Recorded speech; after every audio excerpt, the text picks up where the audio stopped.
Donald Trump is having a catastrophic Thursday morning.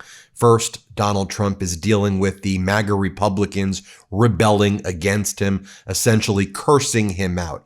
I'll show you some receipts there. Donald Trump has been exposed manipulating the latest inflation data to claim that inflation regarding housing and rent is basically 0%. I will show you the receipts there.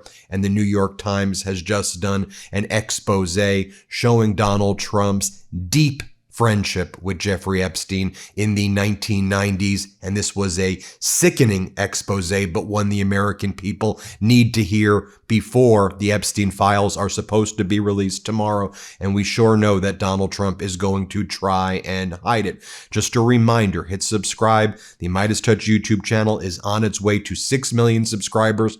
As you know, we're under attack by the Trump regime. They want us shut down. You may think you're subscribed. Double check that you actually are subscribed. Let's start with the New York Times expose on Donald Trump's relationship with Epstein during the 1990s through the early 2000s. The article is called Don's Best Friend: How Epstein and Trump Bonded Over the Pursuit of Women.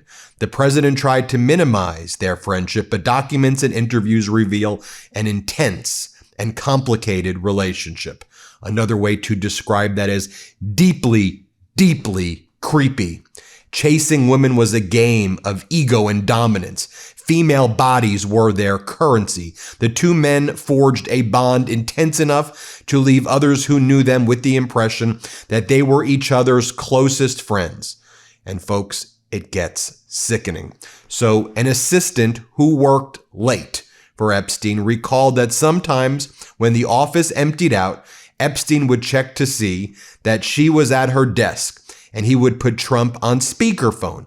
Trump, she said, seemed to enjoy regaling Epstein with tales of his sexual exploits, and Epstein seemed to delight in how uncomfortable it made her to listen to Trump talk about those sexual exploits. She remembered one call in the mid-1990s on which the two men discussed how much pubic hair a particular woman had and whether there was enough for Mr. Epstein to floss his teeth with. A child sex trafficker, Epstein, mocking and talking about that. Disgusting. Also, Epstein frequently mentioned his friendship with Trump, according to several accusers, telling one that he had a bedroom reserved at Mar-a-Lago. This comes at the same time where Ghislaine Maxwell is now proceeding pro per, meaning she's representing herself in a habeas corpus petition to overturn her conviction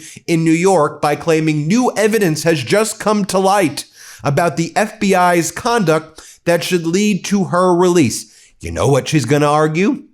She's going to argue that Donald Trump has said that her prosecution is a hoax, that the Epstein files are one big hoax. So if the president's saying it, are you saying my conviction is a hoax? And you fired the former prosecutor, Maureen Comey, who was the lead prosecutor, and you said that her dad was involved in the hoax. So if the president's saying that, shouldn't I go free?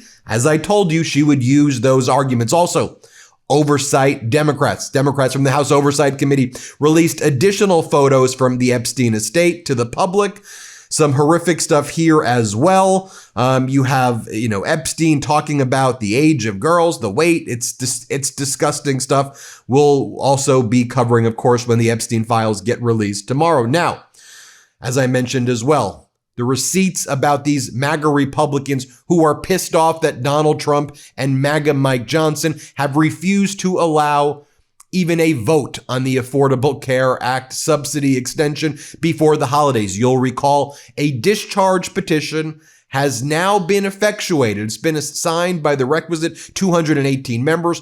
4 Republicans joined with the Democrats to sign Democratic leader Hakeem Jeffries' discharge petition to extend the Affordable Care Act subsidies for a 3-year period. But MAGA Mike, as you know in the video I did earlier today, has shut down the House of Representatives. He said everybody's going on vacation to prevent a vote on this until Congress gets back sometime in mid-January, early to mid-January, right? This was MAGA Mike's tactic as well to shut down the House, not to swear in Adelita Grijalva.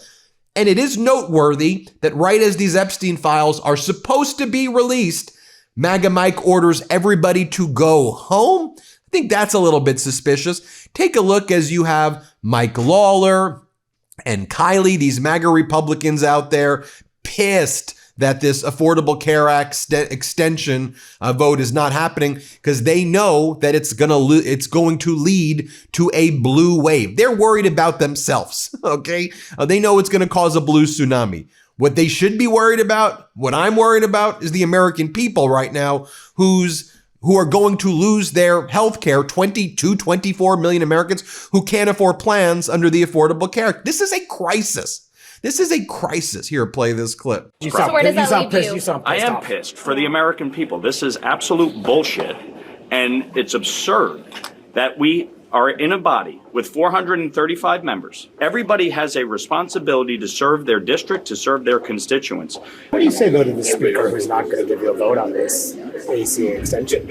That's a failure of leadership. I mean, we have, members on both sides who believe this is an urgent issue, and it is for all of our members in terms of what their constituents are going to have to deal with in the start of the new year. So what's wrong with having Now, while all of this is taking place, while this crisis is taking place, just to be clear, what is Dr. Oz talking about, who now is one of the leaders within the health department?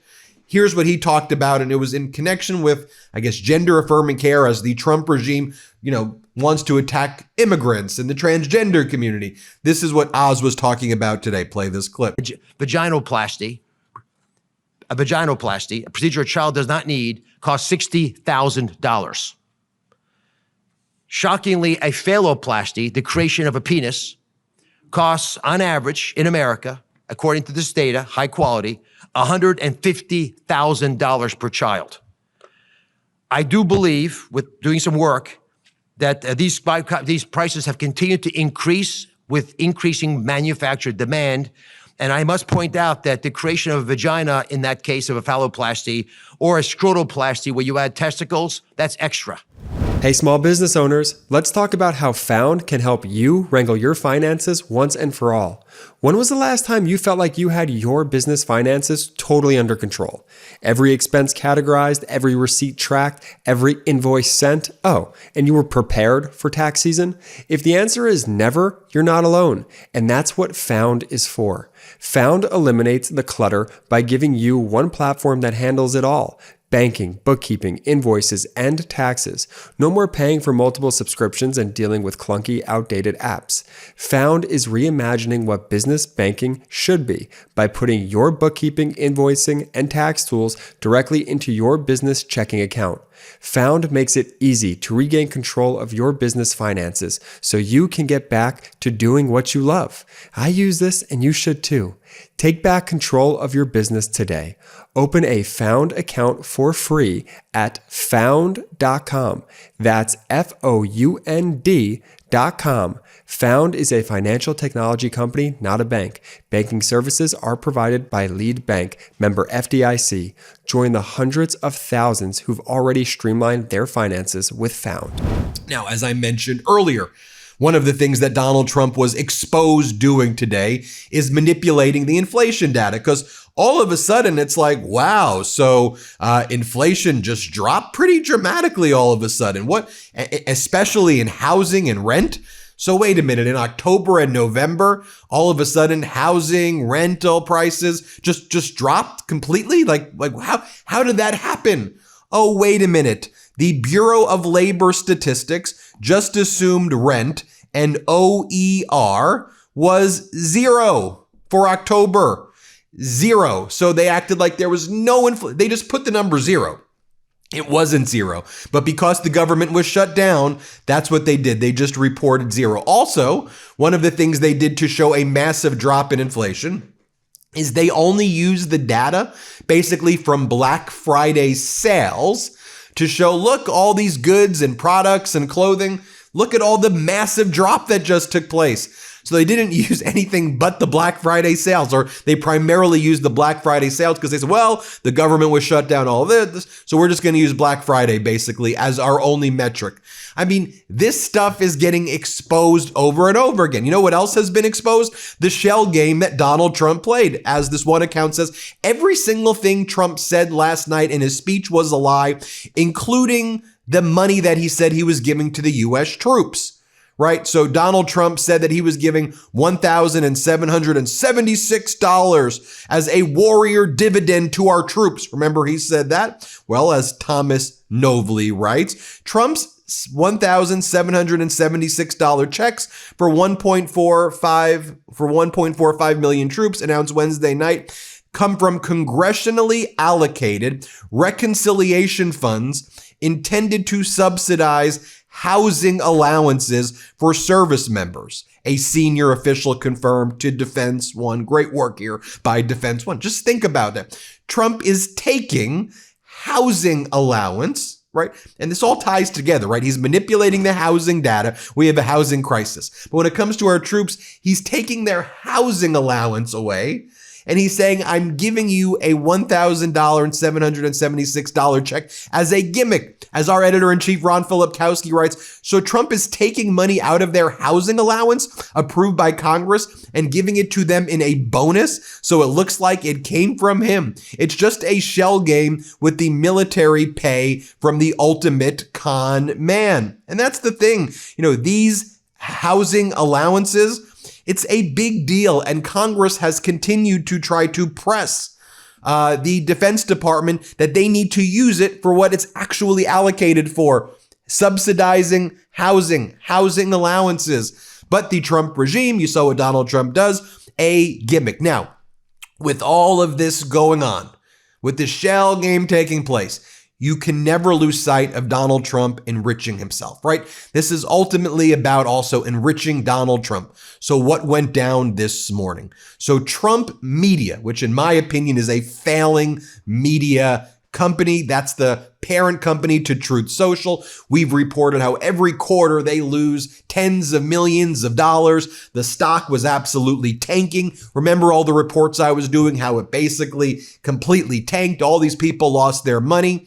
So Trump Media today announced a $6 billion merger with a fusion company called TAE Technologies, a fusion power company. Now, there are currently no commercial plants producing electricity using fusion, which is a futuristic technology that carries the potential to generate abundant energy without the risks associated with nuclear power, CNBC writer Kevin Bruminger writes. Okay, so with all of Donald Trump deregulating all of AI, with all of the data centers, Trump Media right now acquires or mergers with this fusion company that is also dependent on the Department of Energy for approvals and for grants. And so, in my opinion, again, First Amendment opinion that I am giving here, right? The fusion company is like, well, if we just join with Trump, we'll get all of these approvals and we'll utilize Trump's position, and this will allow us to just streamline everything that we need to do to cut ahead of the line, and we can just kind of plow forward.